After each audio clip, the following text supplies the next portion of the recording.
Hello guys, what's up? This is Papa Jones once again and welcome back sa aking channel.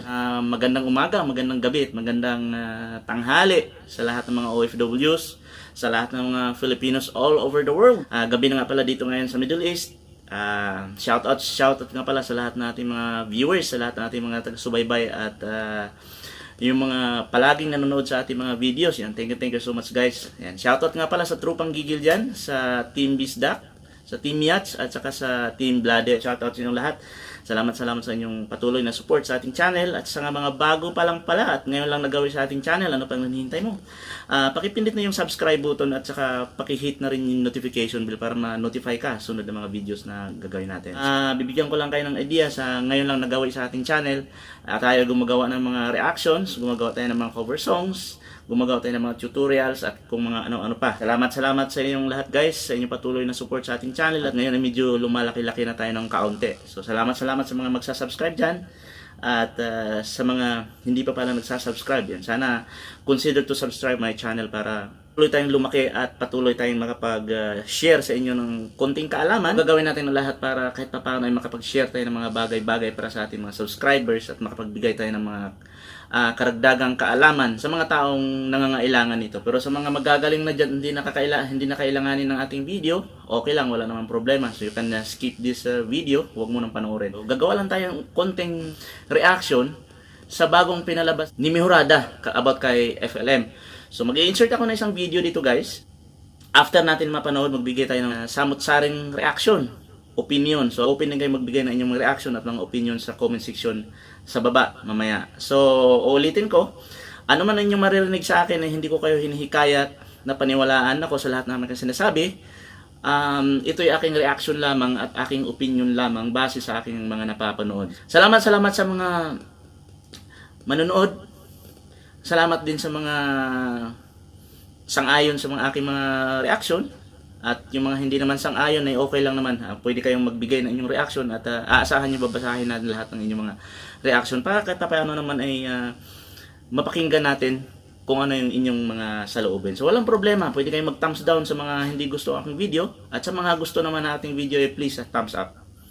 Ayan. So hindi natin patatagalin, ito yung video yung i-insert natin at bibigyan natin ng reaction after nito. Kung binabalak pa ni Francis Leo Antonio Marcos na makalabas ng bansa at tumakas, he should already forget about it.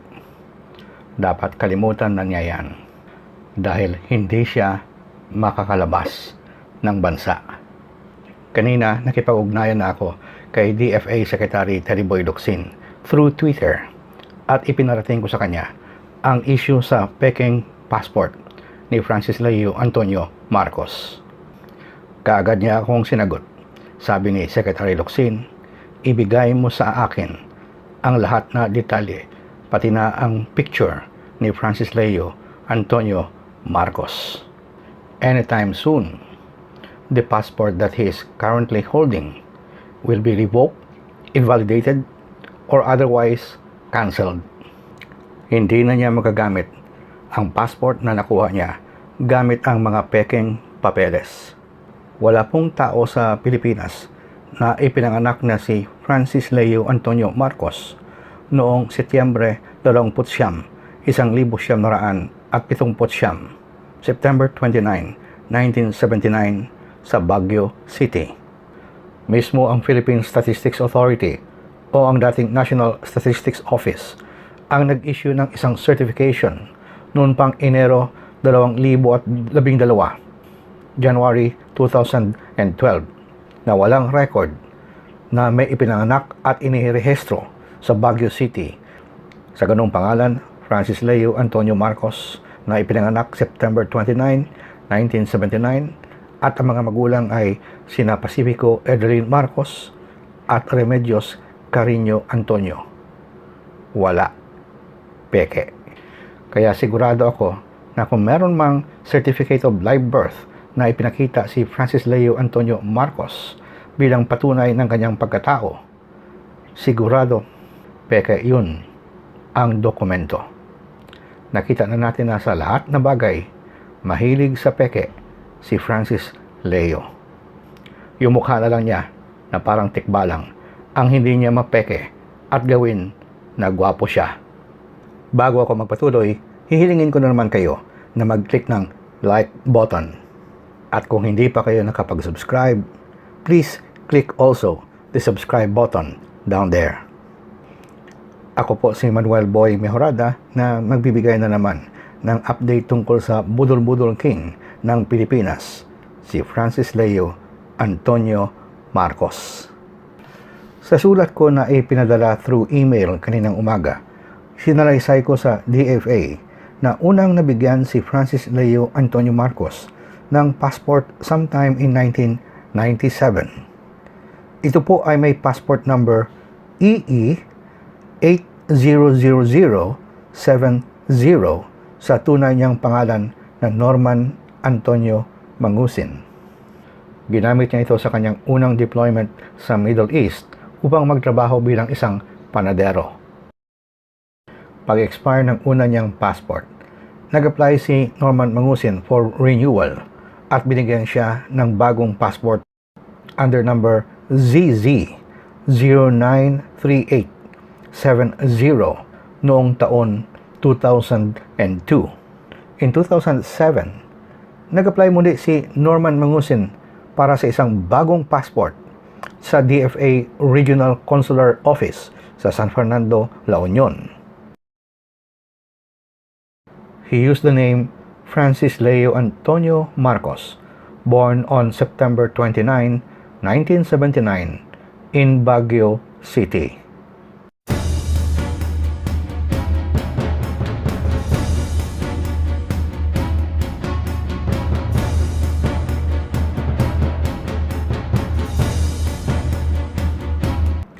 Pero hindi siya hanggang doon lang. Nag-apply pa siya para sa isa pang passport. Ang ginamit niyang pangalan ay Norman Antonio Alejandro, born on July 28, 1978, in Baoco, Mountain Province.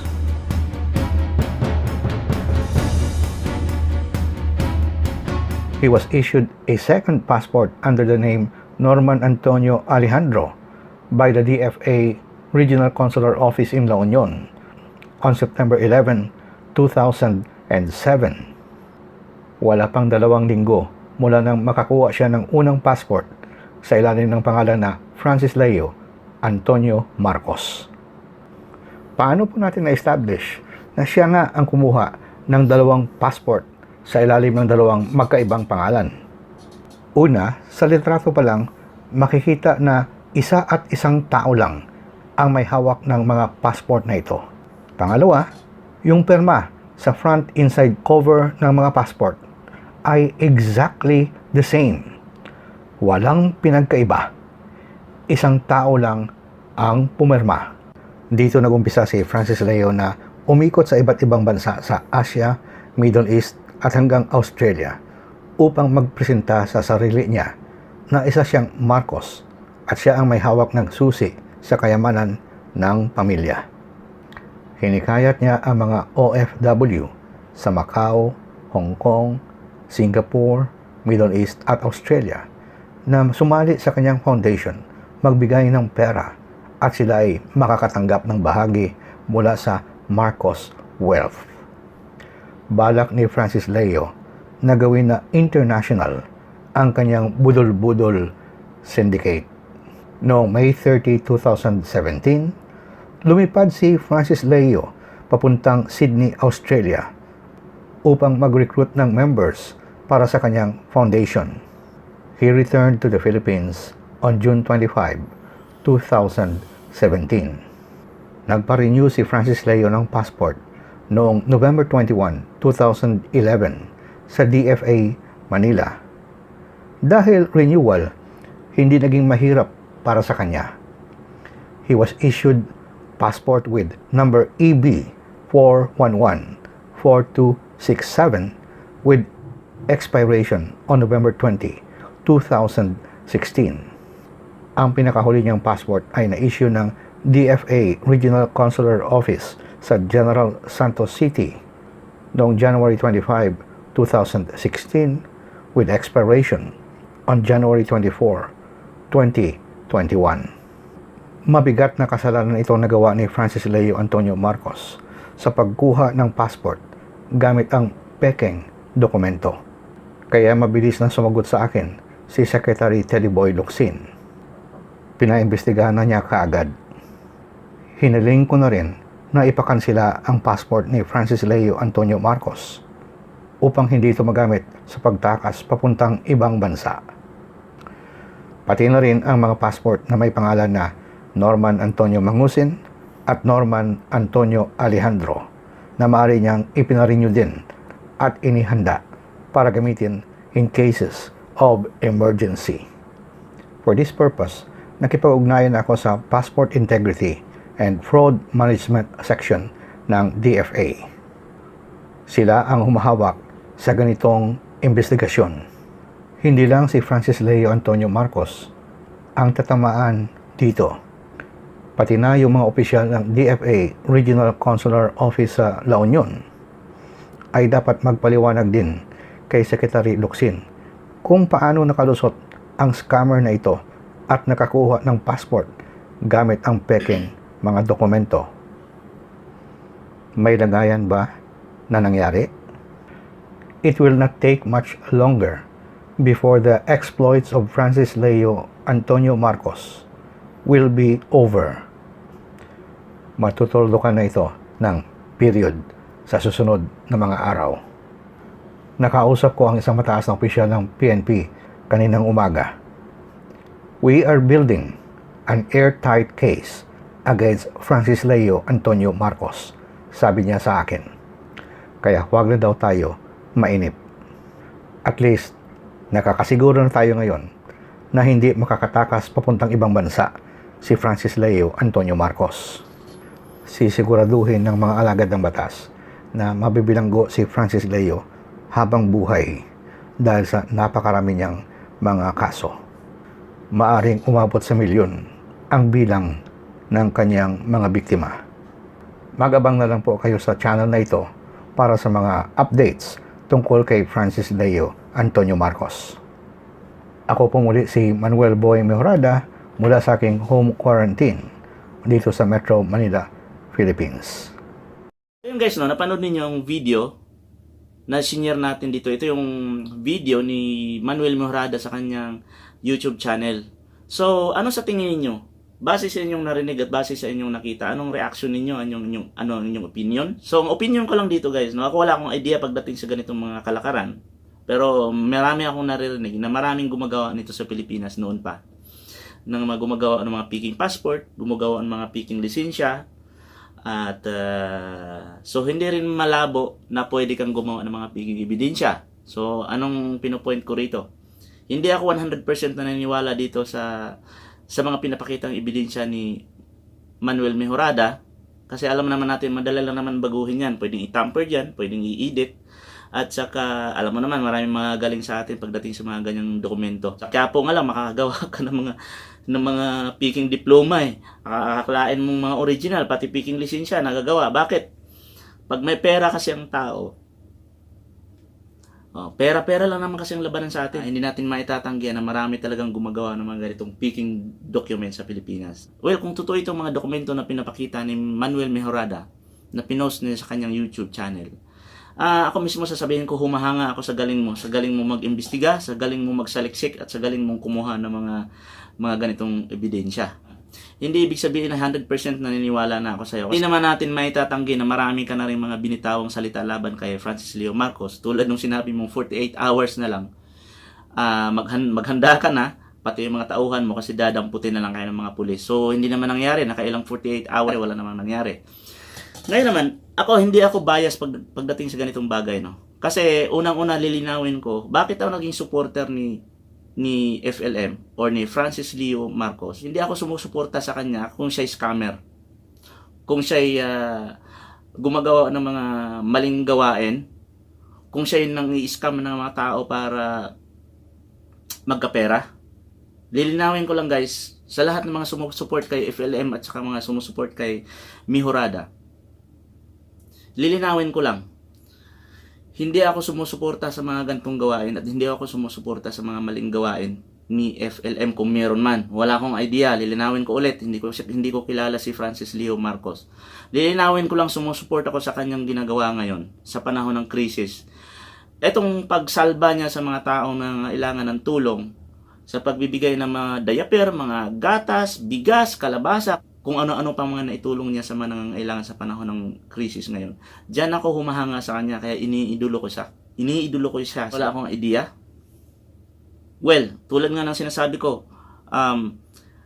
Sir Manuel Mejorada, kung meron kayong sapat na ebidensya, dalhin nyo sa korte.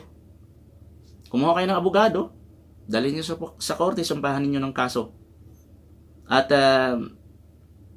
tulad ng sinasabi ko, kung mapapatunayan ninyo na maraming mga hindi magandang ginagawa si Francis Leo noon at mapatunayan ninyo sa korte.